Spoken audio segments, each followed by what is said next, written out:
The United States Senate summoned Detroit's auto bosses to explain why Americans can no longer afford cars. The first such hearing since the 2008 bailout. Ford CEO refused to show up. The average new vehicle costs over $50,000. 1 in 5 buyers pays over $1,000 a month. Quality is the worst in 16 years, and forecasters say more than 2 million annual sales will vanish by 2040. The executives who built this are finally paying for it. So what happens when an entire industry decides its own customers are the enemy? And are they planning to ever fix this? To answer that, you need to see what they broke. Because not that long ago, the deal actually worked. In February of 2020, the average new vehicle in America sold for $37,876. A union electrician outside Toledo could walk into a Chevy dealer, sign for a new Silverado, and drive home without mortgaging his future. His father did the same thing. His grandfather did it before him. Buying American was a handshake between working families and the companies those families kept alive for a century. Then, Detroit tore up its half of the handshake. By December of 2025, the average transaction price hit $50,326, the highest figure ever recorded in this country. The average sticker crossed $52,627 and stayed parked above 50 grand for nearly a year straight. That is a 30.3% jump over what buyers paid in early 2020. Wages did not jump 30.3%. Groceries got more expensive, rent got more expensive, and the truck in the driveway quietly turned into a luxury product with a bow tie on the grill. And understand what actually happened here, because it matters. Inflation did not do this to the automakers. They raised prices faster than their own costs rose and pocketed the difference, and their earnings reports bragged about it to Wall Street every single quarter. The same electrician who bought new in 2019 now walks the used lot instead, hoping somebody else's trade-in has some life left in it. But honestly, the sticker price is the least offensive part of this story. Wait till you see what the monthly payments are doing to people. The average new car payment in America just hit $772 a month, another record. And 20.3% of buyers, the most ever measured, signed up for payments above $1,000 a month. I mean, think about that for a second. 1 in 5 people driving off a lot right now committed to a second rent payment every month for the next 6 or 7 years. And I do mean 7 years, because more than 1 in 5 new loans now stretches to 84 months. Banks used to laugh people out of the office for asking about loans that long. Now, it is the only way the math closes on a $50,000 truck. It gets darker. 29.3% of people trading in a vehicle owe more on it than it is worth, and the average shortfall just hit a record $7,214. Dealers happily roll that old debt into the new loan, which means millions of Americans are paying interest on a truck that is already sitting in somebody else's driveway. Federal regulators found that buyers who roll over that debt are 1.5 times more likely to have the new vehicle repossessed within 2 years. Picture what that actually looks like for a family. Dad loses the truck he needs to get to the job site. The debt from the old truck follows him anyway, and the repo driver is the only person in the whole story who got paid on time. The automakers watched every bit of this from the top floor. They saw the loan terms stretch. They saw the trade-ins sink underwater, and they raised prices again anyway. If that sounds bad, keep watching, because you would at least expect a $50,000 vehicle to be built better than ever. The exact opposite happened. While prices sprinted to records, quality fell off a cliff. J.D. Power measures how many problems owners report on 3-year-old vehicles, and the latest study counted 202 problems for every 100 vehicles. That is the worst score since 2009. So the most expensive vehicles in American history are also the least dependable ones sold in 16 years, and the recall lists pile right on top of that. In 2024 alone, more than 29 million vehicles were recalled in the United States. General Motors had to recall roughly 600,000 Silverados, Tahoes, Yukons, and Escalades because the engines inside them could fail without warning, including at highway speed. These engines did not sputter for a week or flash a warning light first. They just quit. A Tahoe owner in Phoenix described coasting across 3 lanes of interstate traffic with his kids in the back seat after his 3-month-old truck simply died under him. That truck cost him more than the down payment on his first house. Ford tells the same story in dollars. The company's warranty bill climbed to $4.78 billion in 2023, the highest in its history. And in a single quarter of 2024, Ford burned $2.3 billion repairing vehicles it had already sold. That works out to roughly $25 million every single day spent fixing its own workmanship. But here is the detail that everyone missed at the time. Warranty money is a confession. Every billion spent repairing nearly new vehicles is a billion that proves corners were cut on the assembly line to protect a quarterly margin. And if gutting quality was one hand in your pocket, the other hand was reaching for something even more insulting. Somewhere along the way, the industry decided that selling you a vehicle once was not enough. They wanted rent. BMW installed heated seats in over 90% of its cars, then tried charging owners $18 a month to switch them on. The hardware was already bolted into the seat. You paid for it the day you bought the car.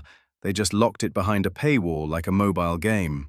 The backlash got so loud that BMW killed the seat heater subscription, but the company openly kept charging monthly for software features, and the rest of the industry took notes instead of warnings. Mercedes will unlock extra speed in certain electric models for $1,200 a year. The car can already do it. The engineers built it, you bought it, and the accountants fenced it off. Honestly, I think charging a man rent on equipment he already owns is one of the most insulting ideas any boardroom has ever produced. And the fact that nobody in those rooms stood up and said no tells you exactly who they think you are. The dealers piled on from their end. The average documentation fee now runs $487, and in Florida, it averages nearly $1,000 for paperwork that takes a few minutes. Sneaky add-ons like nitrogen-filled tires and window etching average $1,201 when dealers slip them onto the sheet. It got bad enough that federal regulators sent warning letters to 97 dealership groups this March over deceptive pricing. So follow the trail with me. Gutted quality, stacked fees, rented features, record prices. Where did all of that money actually go? That answer has names and faces attached to it. Mary Barra took home $29.5 million in 2024. That was a raise, by the way, handed to her in a year when General Motors' profit fell 41%. Her pay is 310 times what the median GM employee earns. Jim Farley collected $24.9 million at Ford in the same year Ford led the entire industry in recalls. Carlos Tavares at Stellantis pulled $39.5 million in 2023, while his brands priced themselves straight out of American driveways. But the executive paychecks are pocket change next to the real number. Since 2023, GM has announced $16 billion in stock buybacks. This January, with sales softening and dealer lots filling up, the board approved $6 billion more and raised the dividend 20%. $16 billion buys a lot of things. It could have knocked thousands of dollars off the price of every truck GM sold. It could have rebuilt the quality teams that let defective engines roll out the door. Instead, it bought back shares, which pumps the stock price, which happens to be the exact number executive bonuses are tied to. Look, I am not an economist, but when the money from record prices flows to the same people who set the record prices, that stops being a market and stops being a machine built to feed itself. And the wildest part is that this entire industry was founded on the exact opposite idea by the most famous name in it. That history is about to make everything you just heard look even worse. On January 5, 1914, Henry Ford more than doubled his workers' pay to $5 a day and cut the workday from 9 hours to 8. Adjusted for inflation, that is about $156 a day, over $19 an hour, paid out in 1914. His reasoning was simple enough to fit on a napkin. Workers who can afford the product become customers, and customers make everybody rich. He wrote that raising wages while lowering prices was the engine behind American prosperity, and for the better part of a century, Detroit ran on that engine. Now flip to today. More than 60% of new cars are bought by households earning over $100,000 a year. Buyers earning under $75,000 have largely abandoned the new car market altogether, while sales to households making $150,000 or more have jumped 45% since 2019. The industry Henry Ford built so his own assembly line workers could buy in now sells almost exclusively to people who have never held a torque wrench. Call me old-fashioned, but if the man who invented the moving assembly line could figure out that customers need money, a CEO earning 310 times her median worker can figure it out too. And the same playbook runs far beyond car lots. Federal Reserve researchers in Kansas City found that fatter corporate markups drove more than half of the inflation in 2021, the same squeeze you feel at the grocery store and on your utility bill. Though plenty of economists still argue over exactly how much blame greed deserves. In cars, the receipts are not up for debate. And the bill for those receipts finally came due. That was only round one, though, because what happened next inside Stellantis is the part Detroit does not want you to see. Stellantis, the company behind Jeep, Ram, and Dodge, jacked its prices up during the pandemic and simply never brought them back down. Industry data shows its competitors adjusted afterward, while Stellantis kept charging shortage prices in a normal market, betting that loyal buyers would pay anything. American buyers answered with their wallets. Sales fell 20% in a single quarter of 2024, the company's lowest quarterly total since it was formed, and full-year profits collapsed 70%. Ram pickups and Jeep Wagoneers sat on dealer lots for 112 days, nearly 3 weeks longer than rival trucks. Then the company's own American dealers sent a public letter accusing leadership of the rapid degradation of their brands and pointing out that market share had been nearly cut in half. On December 1, 2024, Carlos Tavares was gone, forced out by his own board. The man who bet that Americans would pay anything found out that they would not, and it cost him the top job in the company. Nissan is bleeding out the same way, posting a $4.5 billion annual loss, its worst since nearly going bankrupt in 1999, and now cutting 20,000 jobs and closing 7 of its 17 factories. That is 20,000 families paying for pricing decisions they never made and never benefited from. But the number that should keep every executive in Detroit awake at night landed this summer from the consultants at Bain & Company. This is the number I mentioned at the start. Their forecast says the American market will lose more than 2 million annual vehicle sales by 2040, strangled by shrinking demand and buyers who simply opt out of the game. Their analysts told the industry, in plain words, that America's car market has stopped growing and started shrinking for good. The panic in those boardrooms goes way beyond one bad quarter. Their customer base is walking out the door, and the youngest buyers are leading the exit. Back in 1983, nearly half of American 16-year-olds had a driver's license. Today, it is about 1 in 4. Buyers under 35 now account for fewer than 1 in 10 new vehicle registrations, while people over 55 make up nearly half of them. Read those two numbers together, and you can watch the industry's future shrinking in real time. Young Americans looked at $50,000 trucks, $1,000 payments, subscription seat heaters, and engines that die on the highway, and they made a completely rational decision. They said no. Some buy used and drive it into the ground. Some share rides or move somewhere they can walk to work. Plenty just keep the old car alive, which is why the average vehicle on American roads is now 12.8 years old, an all-time record and the 8th straight year that number has climbed.